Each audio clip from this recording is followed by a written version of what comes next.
Pernahkah Anda menunggu momen bertemu teman lama setelah puluhan tahun berpisah?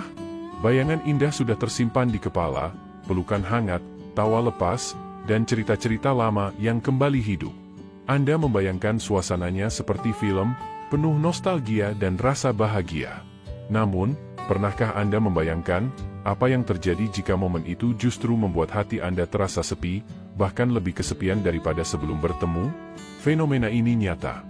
Dalam sebuah studi tahun 2021 yang dipublikasikan di Journal of Aging and Mental Health, ditemukan bahwa 4 dari 10 lansia merasakan kekosongan emosional setelah reuni. Usia, pengalaman hidup, dan perbedaan jalan hidup selama puluhan tahun ternyata bisa membuat percakapan terasa canggung, topik sulit nyambung, bahkan memunculkan rasa kehilangan yang baru. Kenapa ini bisa terjadi? Dan yang lebih penting, bagaimana cara menghadapinya agar hati tidak terluka? Di video ini, kita akan membongkar jawabannya, lengkap dengan kisah nyata dari berbagai kota, data ilmiah, dan saran dari dokter spesialis kesehatan lansia. Mari saya ajak Anda membayangkan sebuah sore yang hangat di Yogyakarta. Angin semilir masuk melalui jendela rumah sederhana di daerah kota gede, aroma teh melati memenuhi ruangan. Bu Rahayu, 72 tahun, duduk di kursi rotan sambil merapikan jilbabnya. Hari itu adalah hari yang ia nantikan selama puluhan tahun.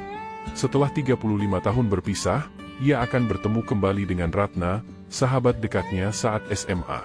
Mereka dulu selalu berjalan kaki pulang sekolah bersama, berbagi makanan di kantin, bahkan pernah diam-diam saling menutupi jika salah satunya tidak mengerjakan PR.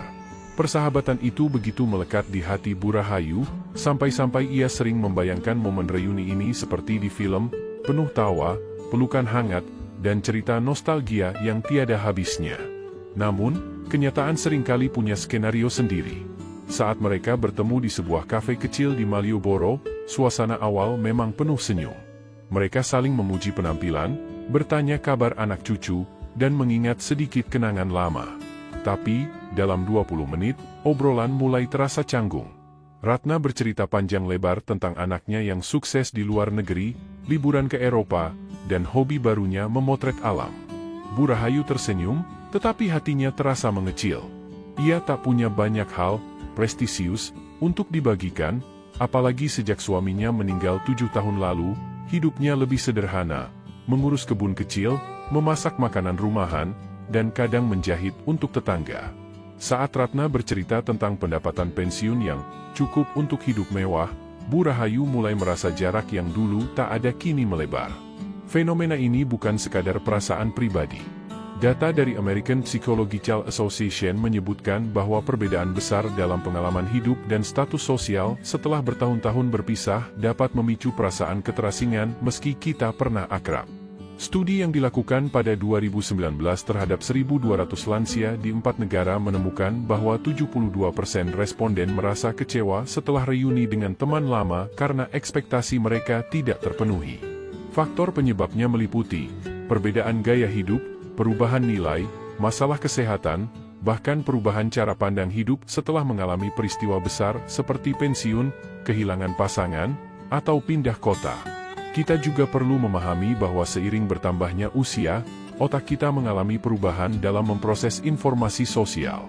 Menurut Dr. Laura Charstensen dari Stanford Center on Longevity, lansia cenderung lebih selektif dalam memilih hubungan sosial. Mereka lebih mencari interaksi yang bermakna dan emosional daripada yang dangkal. Masalahnya, saat bertemu teman lama, seringkali percakapan malah terjebak pada perbandingan hidup, pencapaian materi, atau sekadar basa-basi, yang justru melelahkan secara emosional. Ini menjelaskan mengapa pertemuan yang diharapkan membawa kebahagiaan malah meninggalkan rasa sepi. Saya ingin menambahkan kisah lain dari Pak Syamsul, 68 tahun, yang tinggal di Makassar. Setelah pensiun dari pekerjaannya sebagai pegawai negeri, ia menghubungi sahabat masa kecilnya, Arif. Mereka berdua dulunya tak terpisahkan, main bola di lapangan tanah, memanjat pohon jambu, dan berbagi sepiring nasi kuning saat jajan. Pertemuan kembali itu berlangsung di rumah makan terkenal. Namun, yang terjadi adalah obrolan satu arah. Arif lebih banyak membicarakan bisnisnya yang berkembang, rencana membeli properti baru, dan bagaimana ia rutin bepergian ke luar negeri. Pak Syamsul mencoba ikut tertawa, tapi hatinya berat. Sepulangnya, ia berkata kepada istrinya, ternyata, lebih enak mengenang masa lalu daripada bertemu dan tahu kenyataannya. Fakta ini diperkuat oleh penelitian di Journal of Gerontology, 2020, yang menyatakan bahwa rasa kesepian pasca pertemuan sosial meningkat hingga 40% pada lansia yang memiliki ekspektasi emosional tinggi terhadap teman lama. Alasannya sederhana namun menyakitkan, ketika realita tak sesuai imajinasi, otak memicu rasa kehilangan ganda, kehilangan memori indah yang ternodai oleh perbedaan saat ini, dan kehilangan harapan bahwa hubungan itu bisa kembali seperti dulu. Sahabat-sahabat lansia yang saya hormati, apakah Anda pernah merasakan hal yang sama?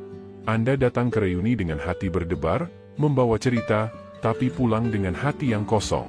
Jika Anda pernah mengalami itu, percayalah, Anda tidak sendirian. Fenomena ini terjadi di banyak kota dan dialami oleh jutaan lansia di seluruh dunia. Dan inilah alasan kita harus membicarakannya dengan jujur, bukan untuk melarang reuni, tetapi untuk menyiapkan mental, mengatur ekspektasi, dan menjaga kesehatan emosional kita. Sampai di sini, saya ingin memastikan Anda masih bersama saya. Jika Anda masih menonton video ini di channel Kebijaksanaan Lansia, ketik di kolom komentar, nomor 2, sekarang juga. Dan jangan lupa untuk menekan tombol like, share, dan subscribe, supaya kita bisa terus membahas hal-hal penting yang sering terlewat, namun berdampak besar pada hidup kita sebagai lansia. Mari kita mulai dengan satu pertanyaan sederhana. Mengapa, di usia senja, bertemu teman lama yang kita rindukan justru bisa membuat hati terasa kosong, bahkan lebih sepi dibanding sebelumnya? Pertanyaan ini tidak hanya menyangkut masalah perasaan, tetapi juga terkait langsung dengan mekanisme tubuh dan otak lansia. Satu rasa sepi itu ada biologinya. Ketika kita bertemu teman lama, otak akan memproduksi dopamin, hormon kebahagiaan yang juga muncul saat kita makan makanan favorit atau mendapatkan kabar baik dari anak cucu. Lonjakan dopamin ini membuat kita merasa bersemangat, bahkan sebelum pertemuan dimulai. Namun, begitu realita tidak sesuai ekspektasi, misalnya obrolan tidak nyambung, suasana kaku, atau topik yang membuat minder, dopamin itu anjlok. Penurunan dopamin yang tiba-tiba memicu rasa kecewa, mirip seperti balon yang kempis. Menurut studi Neurobiology of Aging, 2018, lansia mengalami fluktuasi dopamin yang lebih ekstrim dibanding orang muda, karena sensitivitas reseptor otak mereka berkurang seiring bertambahnya usia. Itulah sebabnya, perasaan, terangkat tinggi, sebelum bertemu bisa berubah menjadi, terjun bebas, setelah pulang. 2. Otak lansia lebih selektif, tapi juga lebih rentan. Penelitian dari Dr. Laura Carstensen di Stanford Center on Longevity menunjukkan bahwa saat memasuki usia di atas 60 tahun, otak kita mengembangkan kecenderungan yang disebut socio-emotional selectivity theory. Artinya, kita lebih memilih hubungan yang punya makna emosional dalam hidup, bukan sekadar hubungan sosial biasa. Masalahnya, saat bertemu teman lama, belum tentu hubungan itu masih relevan secara emosional. Banyak pertemuan hanya menyentuh permukaan, basa-basi, pamer pencapaian, atau mengulang cerita lama yang justru menegaskan jarak yang sudah terbentuk. Hasilnya, bukan kehangatan, tapi justru perasaan, mungkin kita sudah bukan orang yang sama lagi. 3. Kesepian bisa menular. Yang jarang dibicarakan adalah bahwa kesepian itu menular. Penelitian dari University of Chicago, Cacioppo, 2010, membuktikan bahwa interaksi dengan orang yang sedang mengalami kesepian kronis dapat memengaruhi emosi kita. Jadi, jika teman lama yang kita temui sebenarnya juga sedang kesepian atau tidak bahagia, atmosfer itu bisa terserap tanpa kita sadari. Itu sebabnya, kadang kita pulang dari pertemuan tanpa alasan jelas, tapi hati terasa berat. Seolah-olah energi kita terkuras hanya dengan duduk dan berbicara. 4. Cerita nyata dari lapangan. Saya ingat kisah Bu Kartini, 74 tahun, dari Bandung. Ia selalu menceritakan betapa ia menunggu reuni SMP di mana ia akan bertemu dengan 5 sahabat lamanya. Rasanya seperti mau pulang ke masa muda, katanya. Namun, di hari H, yang hadir hanya 3 orang, dan 2 diantaranya sibuk membicarakan bisnis cucunya serta rencana investasi properti. Bu Kartini mencoba ikut tersenyum, tapi ia merasa tak ada ruang untuk berbicara tentang kehidupannya sendiri, tentang kebunnya, kegiatan senam lansia, atau resep makanan sehat yang ia kembangkan bersama dokter puskesmas setempat.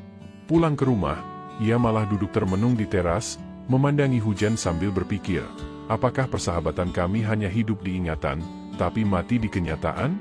5. Ilmu psikologi, ekspektasi versus realita. Dalam ilmu psikologi, ada istilah ekspektansi disconfirmation model yang menjelaskan bahwa kepuasan kita terhadap suatu peristiwa sangat bergantung pada kesesuaian antara harapan dan kenyataan. Jika kenyataan lebih baik dari harapan, kita merasa sangat bahagia. Jika kenyataan sesuai harapan, kita merasa puas. Jika kenyataan jauh di bawah harapan, rasa kecewa yang muncul bisa lebih besar daripada rasa puas yang pernah kita bayangkan. Pada lansia, perbedaan ini terasa lebih kuat karena faktor memori emosional. Ingatan masa muda yang indah memberi standar yang sangat tinggi, sehingga realita di masa kini seringkali terasa kurang. 6. Faktor fisik yang memperburuk perasaan. Jangan lupa, faktor kesehatan fisik juga berperan. Lansia yang memiliki masalah kesehatan seperti nyeri kaki, gangguan pendengaran, atau cepat lelah, bisa merasa frustrasi jika suasana pertemuan tidak ramah atau tidak memberi ruang untuk kenyamanan fisik mereka. Bahkan masalah sederhana seperti kursi yang terlalu keras atau musik kafe yang terlalu bising bisa membuat fokus berkurang, lalu memperburuk perasaan kesepian setelahnya. Dr. Yuliana, seorang dokter geriatrik di Surabaya, menegaskan, kesehatan emosional lansia tidak bisa dipisahkan dari kenyamanan fisik. Gangguan kecil yang dianggap remeh oleh orang muda bisa memberi dampak besar pada mood lansia. 7. Bagaimana cara mencegahnya? Kelola ekspektasi sebelum bertemu. Jangan membayangkan semua akan seperti masa muda. Fokus pada momen sekarang. Jangan hanya membicarakan perbedaan hidup, tapi gali kesamaan yang masih ada. Beri ruang untuk mendengar dan berbagi seimbang. Siapkan kesehatan fisik, cukup istirahat, makan makanan bergizi, dan minum air sebelum pergi. Sahabat-sahabat lansia yang saya hormati, apakah Anda masih bersama saya sampai di sini? Kalau masih, berarti Anda serius ingin memahami bagaimana cara melindungi hati dan pikiran Anda di usia senja. Sekarang, saya mau minta tolong, ketik nomor 4 di kolom komentar untuk memberitahu saya bahwa Anda masih menyimak. Dan jangan lupa untuk klik like, share, dan subscribe channel Kebijaksanaan Lansia, supaya lebih banyak lansia bisa belajar bagaimana menjaga kesehatan emosional mereka, bukan hanya kesehatan fisik. Banyak orang membayangkan bahwa reuni atau pertemuan kembali dengan teman lama di usia senja adalah momen penuh tawa, pelukan hangat, dan cerita masa lalu yang menghidupkan kenangan indah. Namun, di balik euforia itu, ada wajah lain yang jarang dibicarakan, rasa hampa yang datang setelah pertemuan selesai. Untuk memahami fenomena ini secara lebih mendalam, mari kita menelusuri kisah nyata para lansia dari berbagai penjuru Indonesia, lalu mengaitkannya dengan data ilmiah yang bisa membuka mata kita. 1. Kisah Pak Soeharto, Surabaya. Pak Soeharto, 68 tahun, pensiunan pegawai pelabuhan di Surabaya, menceritakan bagaimana ia menunggu reuni SMA yang sudah 40 tahun tak terjadi. Saya bahkan beli sepatu baru, potong rambut, dan diet supaya kelihatan segar, katanya sambil tertawa kecil. Pada hari H, suasana awal terasa hangat, tawa lepas, pelukan, foto bersama. Namun, setelah 1 jam, obrolan mulai terbagi-bagi. Sebagian teman sibuk membicarakan perjalanan luar negeri, sebagian lain membahas hobi golf yang mahal. Pak Soeharto yang kesehariannya lebih senang memancing dan berkebun merasa sulit masuk ke obrolan itu. Pulang ke rumah, ia justru merasa lebih sendirian daripada sebelum bertemu. Rasanya seperti saya tidak benar-benar ada di sana, hanya duduk dan tersenyum, ujarnya. Menurut Journal of Social and Personal Relationships, 2017, ketidakcocokan topik obrolan adalah salah satu pemicu utama rasa terisolasi dalam interaksi sosial, terutama bagi lansia yang memiliki latar belakang aktivitas dan minat yang berbeda dari kelompoknya. 2. Kisah Bu Lastri, Medan. Bu Lastri, 72 tahun, seorang janda yang aktif di komunitas gereja di Medan, punya pengalaman serupa. Ia diundang makan malam bersama teman kuliah yang sudah 45 tahun tak berjumpa. Ekspektasinya sederhana, ingin mengenang masa-masa belajar bersama dan bercanda di kantin kampus. Namun, yang ia temui justru sesi update kehidupan yang dipenuhi perbandingan status, siapa yang sukses punya perusahaan, siapa yang anaknya jadi dokter di luar negeri, dan siapa yang sudah punya cucu 10 orang. Bukannya senang, saya malah pulang sambil berpikir, apa yang sudah saya capai di hidup ini, katanya. Fenomena ini berkaitan dengan social comparison theory yang diperkenalkan oleh Leon Festinger, 1954. Manusia cenderung membandingkan diri dengan orang lain dalam kelompok sosialnya. Pada lansia, perbandingan ini bisa lebih menyakitkan karena waktu untuk mengejar pencapaian baru terasa lebih terbatas. 3. Kisah Pak Daniel, Manado. Pak Daniel, 66 tahun, mantan guru SMA di Manado, menceritakan bahwa ia merasa senang sekali bisa bertemu 8 sahabatnya yang dulu sering main musik bersama. Namun, satu hal yang mengganggu adalah bagaimana sebagian teman tampak berubah secara karakter. Dulu, mereka suka bercanda ringan dan saling mendukung. Sekarang, ada yang sering menyelipkan komentar sinis atau meremehkan pilihan hidup orang lain. Saya pulang dengan rasa kehilangan. Bukan kehilangan orangnya, tapi kehilangan versi mereka yang dulu saya kenal, katanya. Studi dari American Psychological Association menunjukkan bahwa perubahan nilai dan prioritas hidup adalah salah satu penyebab jarak emosional pada hubungan lama. Hubungan yang dulunya terasa erat bisa retak jika nilai-nilai inti sudah tidak sejalan. 4. Analisis pola yang muncul. Jika kita perhatikan, ada pola yang sama dari ketiga kisah di atas. Ekspektasi tinggi sebelum bertemu. Ketidaksesuaian komunikasi saat pertemuan. Rasa kehilangan atau post-reunion emptiness setelah acara selesai. Pola ini mengindikasikan bahwa masalah utama bukan sekadar pada teman lama yang berubah, tetapi juga pada kurangnya persiapan mental dan komunikasi yang adaptif dari pihak kita. 5. Mengapa komunikasi jadi kunci? Komunikasi di usia senja membutuhkan pendekatan yang berbeda dibanding saat muda. Lansia memiliki kecenderungan untuk mencari makna, bukan sekadar informasi. Menurut Dr. Robert Waldinger dari Harvard Study of Adult Development, hubungan sosial yang bermakna adalah prediktor terbesar kebahagiaan di usia lanjut, lebih dari uang atau status. Artinya, jika obrolan hanya terjebak pada perbandingan atau nostalgia tanpa makna, otak akan menilai interaksi itu sebagai kosong, dan bahkan menguras energi emosional. 6. Strategi komunikasi yang bisa dilakukan. Agar reuni atau pertemuan kembali tidak meninggalkan rasa sepi, lansia bisa mencoba strategi berikut. Siapkan topik netral dan inklusif, misalnya, cerita pengalaman lucu, perkembangan teknologi yang bermanfaat untuk lansia, atau kabar komunitas lama. Tanyakan pertanyaan terbuka, bagaimana kehidupan Anda sehari-hari sekarang, lebih baik daripada, anak Anda kerja di mana? Beri porsi bicara seimbang, jangan terlalu dominan atau terlalu diam. Cari momen untuk berbagi emosi positif, apresiasi hal-hal kecil yang teman ceritakan. Tidak semua pertemuan berakhir dengan rasa sepi. Pak Budi, 70 tahun, dari Yogyakarta, berhasil membuat reuni SMP menjadi pengalaman yang mempererat persahabatan. Rahasianya? Ia mengatur format acara agar semua orang punya waktu bercerita maksimal 5 menit tanpa interupsi, lalu dilanjutkan dengan permainan sederhana yang membuat semua tertawa.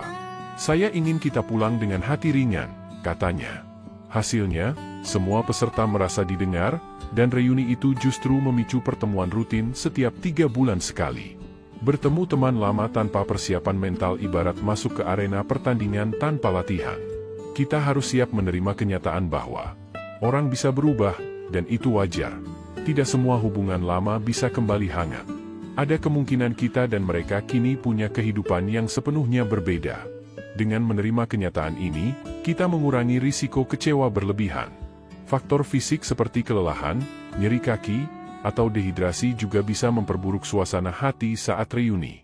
Maka, dokter geriatrik menyarankan lansia untuk cukup minum, makan makanan bergizi, dan istirahat yang cukup sebelum pertemuan. Dr. Siti Aminah, SP, Kager, dari Jakarta mengatakan, kelelahan fisik bisa membuat toleransi emosional menurun. Akibatnya, hal-hal kecil yang sebenarnya sepele bisa memicu rasa jengkel atau sedih berlebihan. Bertemu teman lama memang bisa menjadi obat rindu, tapi juga bisa memunculkan luka lama atau rasa kehilangan baru. Kuncinya adalah mengelola ekspektasi, berkomunikasi dengan bijak, dan menjaga kesehatan fisik. Dengan begitu, kita bisa pulang dari reuni bukan hanya dengan foto bersama, tapi juga hati yang lebih hangat. Kita sudah melihat pola dari cerita di paragraf sebelumnya, ekspektasi tinggi, kenyataan yang berjarak, dan rasa hampa yang muncul setelah reuni. Namun di balik itu semua, ada satu hal yang sering luput kita sadari, emosi yang kita bawa saat masuk ke pertemuan itu. Dan emosi ini tidak hanya dibentuk oleh momen hari itu, tapi oleh puluhan tahun perjalanan hidup kita, oleh luka lama yang mungkin belum sembuh, dan oleh perubahan hubungan yang terjadi tanpa kita sadari. 1. Luka lama yang tak disadari.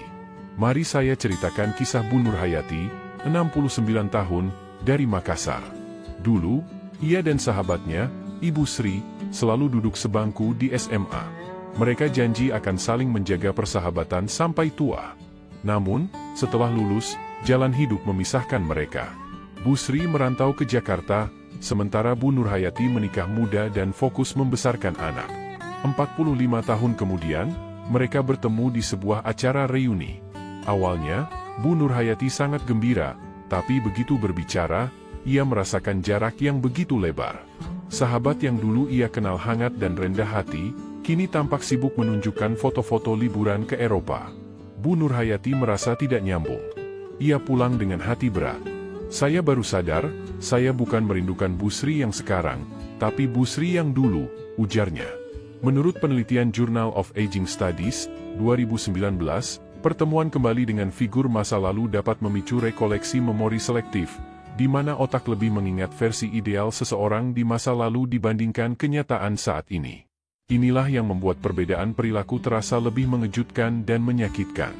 2. Ekspektasi emosional versus realitas sosial. Pak Herman, 73 tahun, dari Bandung, punya cerita yang hampir mirip.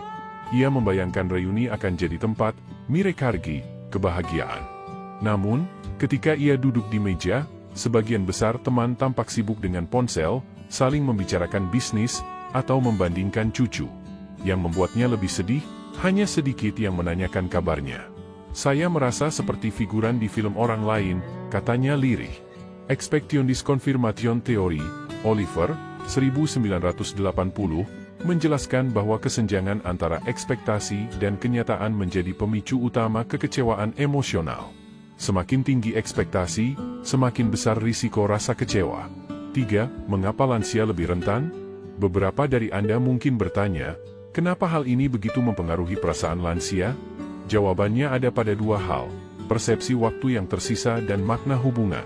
Menurut Socio-Emotional Selectivity Theory, Laura Carstensen, Stanford University, lansia cenderung lebih selektif dalam memilih hubungan karena sadar waktu hidup lebih terbatas. Setiap pertemuan dianggap berharga.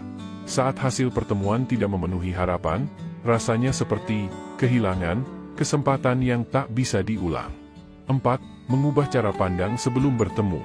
Salah satu kunci agar tidak merasa terlalu kecewa adalah mengubah cara kita memandang reuni. Jangan fokus pada mendapat kembali hubungan lama, tetapi pada mengenal versi mereka yang sekarang. Jangan membawa beban ekspektasi bahwa semua akan sama seperti dulu. Latih diri untuk bersyukur atas momen kecil, senyum, tawa singkat, atau pelukan hangat. Tips praktis dari psikolog lansia, tulis 3 hal positif yang mungkin terjadi di reuni, dan 3 hal yang mungkin membuat Anda tidak nyaman. Dengan begitu, Anda punya kesiapan mental untuk kedua kemungkinan. 5. Cerita inspiratif, reuni yang menyembuhkan. Tidak semua reuni berakhir buruk. Pak Yusuf, 71 tahun, dari Semarang, dulu punya hubungan renggang dengan teman SMA-nya karena salah paham di masa muda. Saat reuni, ia memutuskan untuk duduk di sebelah teman itu dan memulai percakapan dengan kalimat sederhana, "Saya kangen masa-masa kita bercanda di kantin." Percakapan itu mengalir, dan mereka berdua akhirnya saling meminta maaf. "Saya pulang dengan hati yang lebih ringan daripada saat datang," kata Pak Yusuf. Menurut Personality and Social Psychology Bulletin, 2018, pertemuan kembali dengan orang yang pernah bermasalah dapat menurunkan kadar stres jika terjadi rekonsiliasi yang tulus. Banyak lansia yang mengaku merasa kosong setelah bertemu teman lama. Itu wajar. Tapi pertanyaannya sekarang adalah, lalu, apa yang bisa kita lakukan setelah itu? Apakah kita hanya diam, membiarkan rasa sepi itu mengendap, Atau kita memilih untuk melangkah, mencari lingkaran sosial baru yang bisa memberi energi positif? Jawaban saya jelas, kita harus bergerak. Usia boleh di atas 60 atau 70, tapi itu tidak berarti pintu pertemanan sudah tertutup. Justru di usia ini, hubungan yang kita bangun seringkali lebih murni, bukan karena pekerjaan, bukan karena ambisi, tapi karena tulus ingin saling menguatkan. 1. Menerima bahwa tidak semua orang bisa dibawa ke masa kini. Sebelum mulai membangun lingkaran baru, langkah pertama adalah menerima kenyataan bahwa tidak semua teman lama akan kembali menjadi bagian dekat dari hidup kita. Contoh nyata datang dari Ibu Ati, 72 tahun, warga Surabaya. Setelah reuni, ia mencoba menghubungi beberapa teman SMA untuk bertemu lagi, tapi hanya 1-2 yang merespons. Awalnya ia kecewa, tapi setelah beberapa minggu, ia mulai sadar bahwa orang punya prioritas hidup masing-masing. Dulu saya pikir saya gagal menjaga persahabatan, ujarnya. Ternyata, saya hanya perlu fokus pada orang yang juga ingin hadir di hidup saya sekarang. Menurut Socio-Emotional Selectivity Theory, Carstensen, 2003, di usia lansia kita cenderung menyempitkan lingkaran sosial menjadi lebih kecil tapi lebih bermakna. Itu bukan tanda kehilangan, tapi tanda fokus pada kualitas hubungan. 2. Menemukan komunitas baru. Setelah hati siap, mulailah mencari ruang pertemanan baru. Ada banyak pilihan. Komunitas hobi, berkebun, merajut, fotografi, atau menulis. Kelompok olahraga ringan, senam lansia, jalan pagi, yoga untuk lansia. Kegiatan sosial, menjadi relawan di panti asuhan atau posyandu. Kelompok belajar, kursus bahasa asing, kelas komputer untuk lansia. Contoh dari Pak Darto, 68 tahun, di Yogyakarta. Setelah merasa kecewa karena reuni, ia ikut kelompok senam di alun-alun tiap minggu pagi. Awalnya ia hanya datang untuk olahraga, tapi lama-lama ia punya lingkaran baru yang sering nongkrong bareng setelah senam. Saya merasa punya keluarga kedua, katanya sambil tersenyum. Sebuah studi di Journal of Gerontology, 2020, menunjukkan bahwa lansia yang rutin mengikuti komunitas sosial memiliki risiko depresi 30% lebih rendah dibandingkan yang jarang bersosialisasi. 3. Memulai dengan small talk yang hangat. Banyak lansia merasa sulit memulai percakapan dengan orang baru. Kuncinya, jangan langsung membahas hal berat. Mulailah dengan 1. Menanyakan kabar. 2. Mengomentari hal di sekitar, wah, cuacanya enak ya buat jalan pagi. 3. Memuji hal sederhana, bagus sekali tanamannya, sudah lama merawatnya.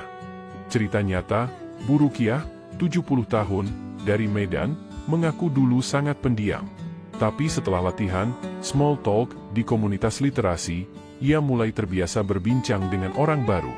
Kini ia malah dikenal sebagai ibu yang ramah di lingkungannya. Harvard Study of Adult Development, terpanjang di dunia, berlangsung lebih dari 80 tahun, menemukan bahwa kualitas hubungan, bukan jumlahnya, adalah faktor terbesar yang mempengaruhi kebahagiaan di usia tua. 4. Memanfaatkan teknologi. Banyak yang mengira teknologi hanya untuk anak muda. Padahal, lansia pun bisa memanfaatkannya untuk membangun jaringan sosial. Gunakan WhatsApp Group untuk koordinasi kegiatan. Ikut grup Facebook komunitas lokal. Belajar video call lewat Zoom atau Google Meet untuk ngobrol jarak jauh. Contoh dari Pak Anwar, 75 tahun, di Balikpapan. Ia awalnya kesulitan mengoperasikan smartphone. Tapi setelah cucunya mengajarkan, ia bisa ikut grup belajar Al-Quran online bersama lansia dari berbagai kota. Sekarang teman saya ada di Jawa, Sumatera, bahkan Kalimantan. Rasanya dunia jadi luas lagi, katanya. Menurut Pew Research Center, 2019, lansia yang menggunakan media sosial untuk berinteraksi memiliki tingkat keterhubungan sosial lebih tinggi dan risiko kesepian lebih rendah. 5. Mengelola harapan dalam hubungan baru. Meski membangun pertemanan baru itu menyenangkan, penting untuk mengelola ekspektasi. Tidak semua kenalan baru akan menjadi sahabat dekat. Kuncinya, 1. Nikmati proses tanpa terburu-buru. 2. Jangan mengharapkan balasan instan. 3. Terima perbedaan gaya hidup atau pandangan. Kisah Ibu Yuni, 67 tahun, dari Denpasar, mengajarkan hal ini. Ia sering kecewa karena teman barunya tidak selalu bisa diajak keluar. Tapi setelah belajar memahami bahwa setiap orang punya kesibukan, ia mulai merasa lebih santai. Hubungan itu seperti menanam, butuh waktu untuk tumbuh, ujarnya. Kita sudah menempuh perjalanan panjang. Dari awal kita membicarakan rasa antusias menjelang reuni, kemudian kenyataan pahit yang kadang membuat hati lebih sepi daripada sebelumnya. Kita membedah alasan ilmiahnya, kita menelusuri bagaimana harapan yang terlalu tinggi dapat memicu luka emosional, hingga kita belajar cara mengelola rasa kecewa itu dan membangun lingkaran sosial baru. Dan sekarang, saatnya kita menutup lingkaran ini, bukan untuk mengubur masa lalu, tetapi untuk membukanya kembali dengan cara yang lebih sehat dan bijak. 1. Mengakui perasaan itu bagian dari proses. Banyak lansia merasa bersalah karena kecewa setelah reuni. Mereka berpikir, saya harusnya bahagia, kenapa malah merasa sedih? Faktanya, perasaan itu sangat normal. Bahkan, menurut psikolog Erik Erikson, di tahap perkembangan manusia yang disebut integrity versus despair, umumnya dialami di usia lanjut, kita memang cenderung menilai kembali hidup kita, membandingkan masa lalu dan masa kini. Reuni menjadi pemicu alami dari proses ini. Melihat teman lama bisa membuat kita sadar akan jarak yang telah terbentuk, perubahan yang tak terelakkan, atau kehilangan yang tak bisa dihindari. Mengakui rasa ini bukan kelemahan, tapi langkah pertama untuk berdamai. Karena hanya dengan menerima kenyataan emosional, kita bisa melangkah maju. 2. Memahami bahwa pertemanan itu dinamis. Tidak semua hubungan dirancang untuk bertahan seumur hidup. Ada teman yang hadir hanya untuk satu bab cerita, ada yang ikut sampai beberapa bab, dan ada segelintir yang mungkin benar-benar menemani hingga akhir. Kisah nyata, Pak Andi, 71 tahun, dari Semarang, pernah berkata, "Saya dulu marah sekali karena teman masa kecil saya tidak lagi hangat seperti dulu. Tapi akhirnya saya sadar, kami punya jalan hidup berbeda. Saya memilih untuk mensyukuri bab indah yang sudah lewat, daripada memaksa bab itu terus berlanjut." Filsuf Yunani kuno Heraklitus pernah berkata, "You cannot step into the same river twice." Sungai dan airnya selalu berubah, begitu pula hubungan manusia. Kita pun berubah, cara berpikir, cara merasa, bahkan kebutuhan kita akan pertemanan. 3. Pelajaran ilmiah yang bisa kita ambil. Sepanjang pembahasan, ada beberapa fakta penting yang patut kita bawa pulang. 1. Socio-emotional selectivity theory. Lansia secara alami mempersempit lingkaran sosial untuk fokus pada hubungan yang paling bermakna. 2. Harvard Study of Adult Development. Kualitas hubungan, bukan jumlahnya, adalah kunci kebahagiaan di usia tua. 3. Data gerontologi modern. Aktivitas sosial yang rutin menurunkan risiko depresi hingga 30% pada lansia. 4. Neuroplastisitas otak. Hubungan baru dan pengalaman sosial segar dapat menjaga kesehatan mental dan daya ingat. Artinya, kesepian pasca reuni bukan tanda bahwa hidup kita berakhir secara sosial, tetapi justru tanda bahwa kita perlu mengkalibrasi ulang jaringan sosial kita. 4. Mengubah reuni dari akhir menjadi awal. Banyak orang menganggap reuni adalah puncak, titik temu yang setelahnya tidak ada lagi yang bisa diharapkan. Padahal, reuni bisa menjadi pintu awal menyadari siapa yang masih relevan dalam hidup kita. Awal mencari hubungan baru yang memberi energi positif. Awal untuk memaknai masa lalu tanpa terjebak di dalamnya. Contoh, Bu Sulastri, 69 tahun, dari Bandung, pulang dari reuni dengan rasa hampa. Namun, rasa hampa itu mendorongnya ikut klub menari lansia di Balai Kota. 3 tahun kemudian, ia punya sahabat-sahabat baru yang bahkan lebih dekat daripada teman-teman SMA-nya dulu. Kalau bukan karena reuni itu, mungkin saya tetap menyendiri di rumah, ujarnya. 5. Menjaga harapan yang realistis. Salah satu akar rasa terluka pasca reuni adalah harapan yang terlalu tinggi. Kita membayangkan pertemuan akan hangat, nostalgia akan mengalir, dan semua orang akan seperti dulu. Padahal, realita, orang berubah. Prioritas hidup berubah. Energi sosial setiap orang berbeda. Kuncinya adalah mengatur ekspektasi. Datang ke reuni untuk mengenang, bukan untuk mengulang masa lalu. Kalau ternyata ada percikan koneksi yang bisa dilanjutkan, anggap itu bonus. Kalau tidak, kita tetap punya ruang untuk membangun hubungan baru di luar lingkaran lama. 6. Pentingnya peran diri sendiri. Kesepian di usia lanjut seringkali dianggap akibat dari orang lain yang menjauh. Namun, Penelitian menunjukkan bahwa inisiatif pribadi adalah faktor terbesar dalam membangun koneksi sosial baru. Itu berarti, kita yang memutuskan untuk ikut kegiatan atau tidak. Kita yang memilih membuka percakapan atau diam. Kita yang menentukan apakah ingin memberi kesempatan pada orang baru masuk ke hidup kita. Riset dari University of Chicago, 2018, menyatakan bahwa lansia yang proaktif mencari kegiatan sosial melaporkan tingkat kepuasan hidup 40% lebih tinggi dibanding yang pasif. 7. Menghargai masa lalu, memeluk masa kini. Salah satu seni terbesar di usia lanjut adalah mencintai kenangan tanpa membiarkannya mencuri kebahagiaan saat ini. Kita bisa mengenang tawa bersama teman-teman lama sambil tetap terbuka pada tawa-tawa baru bersama orang yang mungkin belum pernah kita temui sebelumnya. Bayangkan hidup seperti album foto. Foto-foto lama tetap indah, tapi kita masih punya halaman kosong yang menunggu untuk diisi. Kalau Anda menonton video ini sampai bagian akhir, artinya Anda peduli pada kesehatan emosional dan sosial Anda. Saya ingin mengajak Anda melakukan satu hal sederhana mulai besok. 1. Ambil ponsel atau buku catatan.